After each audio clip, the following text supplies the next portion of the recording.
Bismillahirrahmanirrahim. Assalamualaikum warahmatullahi wabarakatuh. Pada pertemuan kali ini kita akan membahas mengenai kalimat simpleks dan juga kalimat kompleks. Permasalahan mengenai kalimat ini dibahas dalam ilmu sintaksis. Sintaksis merupakan suatu bidang ilmu yang mengulas mengenai struktur dan juga hal-hal yang berhubungan dengan kalimat. Nah, sekarang kita coba lihat dulu yuk struktur kalimat itu. Struktur kalimat dibedakan menjadi 4 ya. Ada kata, frasa, klausa, dan juga kalimat. Kata adalah deretan huruf yang dipisahkan oleh 2 spasi, yaitu spasi awal dan juga spasi akhir. Sedangkan frasa adalah 2 kata atau lebih yang menduduki satu fungsi kalimat, entah yang menduduki fungsi subjek, predikat, objek, pelengkap, ataupun keterangan. Lalu yang dimaksud dengan klausa adalah struktur sintaksis yang sudah memiliki predikat. Nah, berikutnya ya. Berarti yang dimaksud dengan kalimat itu apa? Nah, kalimat itu adalah suatu kata atau kumpulan kata yang memiliki predikat namun sudah diakhiri dengan intonasi final atau akhir ya. Bisa dengan tanda titik yang menandakan kalimat deklaratif, bisa dengan tanda tanya atau yang menandakan kalimat interrogatif, atau bisa juga diakhiri dengan tanda seru atau menandakan kalimat imperatif. Kalimat itu banyak jenisnya. Ada kalimat tanya yang tadi dijelaskan yaitu interrogatif, kalimat berita yaitu deklaratif, kalimat seru yaitu imperatif, kalimat inversi yang predikat mendahului subjek, kalimat versi, kalimat elipsis, kalimat minor, kalimat mayor, kalimat simpleks, dan juga kalimat kompleks. Nah, di pertemuan ini kita hanya akan membahas mengenai kalimat simpleks dan juga kalimat kompleks. Namun harus kita pelajari lebih dulu yang dimaksud dengan fungsi kalimat, yaitu subjek, predikat, objek, pelengkap, dan juga keterangannya. Fungsi kalimat yang pertama adalah subjek. Subjek ini ditandai dengan penggunaan kata tanya apa ataupun siapa. Jadi, subjek itu menandakan suatu benda ataupun yang dibendakan. Untuk posisinya, subjek bisa setelah predikat, bisa juga sebelum dari predikat. Predikat ditandai dengan penggunaan kata tanya bagaimana. Berarti predikat ini bisa menandakan suatu keadaan ataupun suatu pekerjaan. Bisa juga nih ditandai dengan penggunaan imbuhan lah di akhir kata. Posisinya pun sama, bisa sebelum subjek, bisa juga setelah dari subjek. Fungsi yang ketiga dan keempat ini begitu istimewa ya, karena sering keliru untuk menentukan objek dan juga pelengkap. Nah, ini adalah ciri-ciri dari pembeda antara objek dan juga pelengkap. Objek ditandai dengan predikatnya itu dilekati dengan imbuhan me.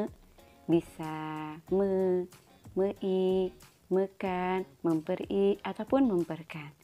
Namun harus mampu untuk dipasifkan. Maksudnya dipasifkan itu objek ini berubah menjadi subjek dan juga predikatnya itu yang asalnya me tadi berubah menjadi imbuhan di. Berikutnya bisa juga untuk dilesapkan. Jadi kata yang asalnya menduduki objek tadi berubah melekat terhadap predikat dan berakhiran imbuhannya. Dan tentunya posisinya selalu setelah predikat. Namun, untuk fungsi pelengkap ditandai dengan predikatnya dilekati oleh imbuhan bisa me, ber, ter, di, ataupun ke. Namun, tidak bisa dipasifkan atau si predikatnya tadi diganti dengan imbuhan di. Terus belum tentu juga bisa digantikan dengan akhirannya. Juga posisinya bisa setelah predikat, namun bisa juga setelah objek. Berikutnya ada juga keterangan. Kalau keterangan ini menandakan suatu penambah saja ya, bisa menerangkan suatu hal. Apa saja sih? Yaitu catut, bisa menerangkan cara, alat, tempat, waktu, dan juga tujuan. Nah, untuk posisinya bagaimana? Ya, posisinya bisa dipindah-pindahkan namun tanpa mengubah makna, bisa juga dihilangkan tanpa mengubah struktur dari konteks fungsi kalimatnya. Contohnya, Janet main bola. Janet menduduki fungsi subjek karena bisa menggunakan kata tanya siapa. Main termasuk atau menduduki fungsi predikat karena bisa menggunakan kata tanya bagaimana yang menandakan suatu pekerjaan. Biola menduduki fungsi objek. Walaupun di sana predikatnya tidak dilekati imbuhan me, sebenarnya predikatnya itu karena tidak dilekati imbuhan berarti menandakan kata kerja aus, kata kerja yang tidak dilekati imbuhan. Nah, untuk mengetahuinya apakah di depannya itu objek ataukah bukan, kita coba pasifkan. Karena jika si predikatnya itu mampu dilekati oleh imbuhan me, berarti nanti ketika dipasifkan mampu diubah juga dengan menggunakan imbuhan di. Contohnya, Janet main biola bisa dipasifkan menjadi biola dimainkan Janet. Untuk memperkuat pemahaman mengenai kata kerja aus, tidak semua kata kerja aus yang menduduki predikat itu menghadirkan objek di depannya. Karena tidak semua juga kata kerja aus itu mampu dilekati oleh imbuhan me. Ya, contohnya Janet lari pagi. Nah, itu tidak bisa untuk dipasifkan. Tidak bisa menjadi pagi dilari Janet. Sehingga kata pagi di sana bukanlah objek karena tidak mampu untuk dipasifkan. Tapi menduduki fungsi keterangan. Keterangan yang menunjukkan waktu. Contoh lain, Janet memainkan biola. Di sini sudah jelas ya, imbuhan yang digunakannya adalah imbuhan mekan. Sehingga jika dipasifkan, itu biola dimainkan Janet bisa. Sehingga Janet menduduki fungsi subjek, memainkan itu predikat, dan biola ini adalah objek karena mampu untuk dipasifkan. Namun, kalau kalimatnya itu Janet bermain bola, di sana predikatnya bukan imbuhan me, tapi yang digunakannya adalah imbuhan ber. Selain imbuhan me, pasti di depannya bukan objek karena tidak mampu dipasifkan. Yang mampu dipasifkan itu jika predikatnya itu me, sehingga bisa digantikan dengan imbuhan di. Selain imbuhan me atau yang mampu dilekati oleh imbuhan me, itu di depannya antara objek ataukah keterangan. Nah, di sini Janet menduduki fungsi subjek, bermain itu adalah predikat, biola menduduki fungsi pelengkap. Kasus ini sama dengan contoh kalimat biola dimainkan Janet. Di sana predikatnya menggunakan imbuhan di. Kalau di sudah tentu pasif, sehingga biola dimainkan Janet di depannya bukanlah objek tapi pelengkap. Sehingga biola itu menduduki fungsi subjek, dimainkan itu adalah predikat, dan Janet adalah pelengkap. Ingat, kita fokusnya terhadap predikatnya.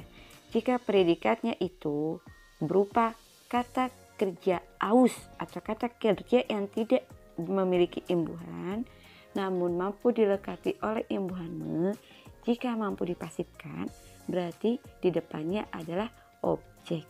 Tapi semisalnya imbuhan yang digunakannya itu bukanlah imbuhan me, yaitu diketerber, di depannya bisa aja berupa pelengkap, bisa juga merupakan keterangan.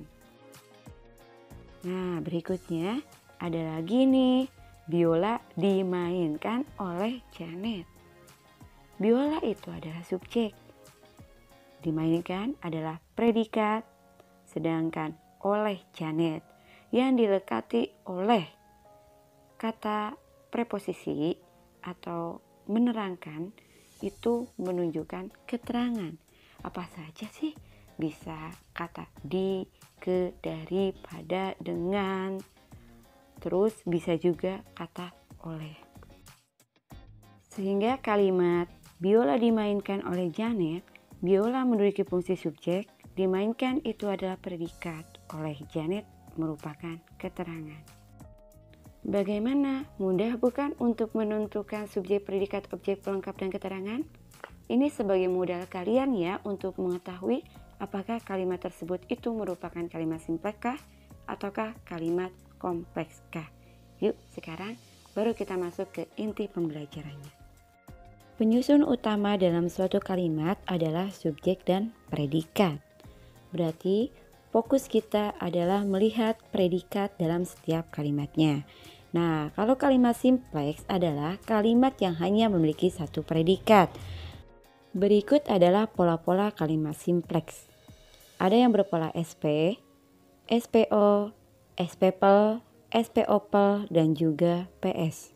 Pola SP muncul jika predikatnya itu menggunakan kata kerja aus atau yang tidak memiliki imbuhan, menggunakan imbuhan me, di, ke, ter, ber. Contoh katanya itu adalah Dina main. Dina menduduki fungsi subjek, main menduduki fungsi predikat. Pola yang kedua adalah SPO, subjek, predikat, objek. Objek ini muncul jika predikatnya itu dilekati oleh imbuhan me, mei, mekan, atau kata kerja aus yang mampu dilekati oleh imbuhan me, mei, dan juga mekan. Ciri-ciri yang lainnya pun, objek tersebut bisa berubah menjadi subjek bila dipasifkan. Jadi, jika imbuhan me bisa dipasifkan menjadi imbuhan di. Contoh katanya yaitu memainkan berubah menjadi dimainkan. Dina memainkan biola bisa menjadi biola dimainkan Dina. Sehingga Dina itu menduduki fungsi subjek, memainkan itu menduduki fungsi predikat, dan biola itu adalah objek. Pola yang ketiga adalah SPPL, subjek, predikat, pelengkap. Pelengkap ini muncul jika predikatnya itu menggunakan imbuhan di, ter, ber. Karena imbuhan di dan ter itu termasuk ke dalam ciri-ciri kata kerja yang pasif, dan ber itu adalah kata kerja aktif namun tidak bisa dipasifkan. Jadi untuk kehadiran pelengkap itu ada, tapi tidak bisa untuk dipasifkan atau diubah dengan imbuhan di. Sehingga contoh kalimatnya itu adalah Dina bermain biola. Dina adalah subjek, bermain itu predikat, biola adalah pelengkap. Pola yang keempat adalah SPOPL. Di sini memunculkan dua fungsi kalimat setelah predikat, yaitu objek dan juga pelengkap. Nah, predikatnya ini ditandai dengan menggunakan imbuhan mei ataupun mekan. Contohnya, Dina memasakkan ayah bubur. Dina menduduki fungsi subjek, memasakkan itu adalah predikat, ayah adalah objeknya, bubur ini adalah pelengkapnya. Bila dipasifkan, ayah dimasakkan bubur oleh Dina. Nah, di sini kita bisa lihat ya bahwa setelah predikat memunculkan dua fungsi yaitu objek dan juga pelengkap. Pola yang kelima adalah PS. PS itu berarti predikat yang mendahului subjek.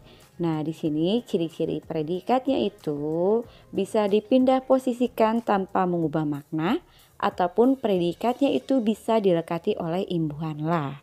Semua kata yang dilekati oleh imbuhan lah menduduki fungsi predikat. Contoh katanya itu adalah bacakanlah tulisan itu. Bacakanlah adalah predikat, tulisan itu adalah subjek. Lah, kok tidak ada fungsi keterangan? Nah, kalau fungsi keterangan itu sifatnya mobile ya, bisa kalian tambahkan. Misalnya bisa jadi KSP, KSPO, SPOK, KSPPL, SPPLK, KSPOPL, KSPOPLK, PSK, KPS. Pokoknya kehadiran keterangan itu bisa kalian lekati di mana saja, tapi tanpa mengubah makna jika dipindah-pindahkan posisinya. Kalimat kompleks adalah kalimat yang memiliki lebih dari satu predikat. Kalimat ini mengalami perluasan pada fungsi kalimatnya. Berikut adalah berbagai jenis perluasan fungsi. Yang pertama, perluasan subjek. Contohnya, anak yang berbaju merah itu tetanggaku. Anak yang berbaju merah itu menduduki fungsi subjek, tetanggaku adalah predikat. Pada subjek tersebut, jika dijabarkan, ada predikat bawahan yang melekat. Anak berbaju merah, di mana anak menduduki fungsi subjek, berbaju merah itu adalah berbaju predikat, merah pelengkap. Jadi terdapat dua predikat di mana ada predikat utamanya yaitu tetanggaku dan predikat bawahan yaitu berbaju. Begitupun dengan perluasan predikat. Contoh kalimatnya, Salman temanku yang pintar, di mana predikat tersebut mengalami perluasan juga, yaitu temanku pintar, di mana temanku itu memiliki fungsi bawahan, yaitu subjek, pintar itu predikat bawahan. Jadi predikatnya ada dua, yaitu temanku predikat utama dan pintar predikat bawahan. Yang ketiga ada perluasan objek. Contoh kalimatnya, Bianca sedang membacakan puisi yang terkenal, di mana Bianca itu ada subjek, sedang membacakan itu adalah predikat, puisi yang terkenal adalah objek. Nah, terdapat predikat bawahan yang melekat pada objek, yaitu kata puisi yang menjadi fungsi subjek, terkenal itu predikat bawahan. Jadi ada dua predikat, yaitu kata membacakan dan juga terkenal. Di perluasan yang keempat ada perluasan pelengkap. Contoh kalimatnya adalah Andra dijaili temannya yang nakal. Di mana Andra itu menduduki fungsi subjek, dijaili itu adalah predikat, temannya yang nakal itu adalah pelengkap. Nah, di sini pun terdapat predikat bawahan yang melekat pada pelengkap, di mana kata nakal di sini adalah predikat bawahan yang ada di dalam pelengkap itu. Jadi predikatnya adalah dijaili sebagai predikat utama dan nakal sebagai predikat bawahan. Yang berikutnya ada perluasan keterangan. Contoh kalimatnya, Vika menjadi juara karena pantang menyerah, di mana Vika itu adalah subjek, menjadi itu adalah predikat, juara itu adalah pelengkapnya. Karena pantang menyerah itu merupakan unsur keterangan.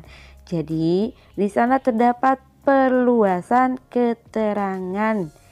Terdapat dua predikat pada kalimat tersebut, yaitu predikat utamanya adalah kata menjadi dan predikat bawahannya adalah kata pantang menyerah. Nah, dari contoh kalimat tadi kita bisa melihat ya, kalau perluasan itu bisa terjadi jika terdapat pelekatan kata yang dan juga penggunaan konjungsi pada konteks kalimat. Namun harus hati-hati nih dalam perihal penggunaan fungsi keterangan. Jika keterangannya itu berupa kalimat simpleks, berarti si subjek jika dipindahkan itu tidak akan nyambung. Tapi kalau di sana terjadi perluasan dari keterangan, subjek jika ditarik itu masih akan nyambung. Dari kalimat yang tadi ya, Vika menjadi juara, Vika pantang menyerah. Berarti konteks tersebut masih bisa untuk diterima. Tapi kalau kontes kalimatnya itu Vika menjadi juara di kelasnya, terus ditarik kata Vika di kelasnya, itu nggak nyambung. Sehingga kata di kelasnya itu hanya berupa keterangan dalam konteks kalimat simpleks. Untuk mengukur pemahaman kalian mengenai fungsi kalimat atau kalimat simpleks dan juga kompleks, yuk coba lihat konteks kalimat ini, tentukan fungsi kalimatnya. Oke. Dan untuk di video berikutnya nanti akan jelaskan lebih detail mengenai penggunaan konjungsi. Untuk video kali ini diakhiri saja, cukup sekian. Assalamualaikum warahmatullahi wabarakatuh.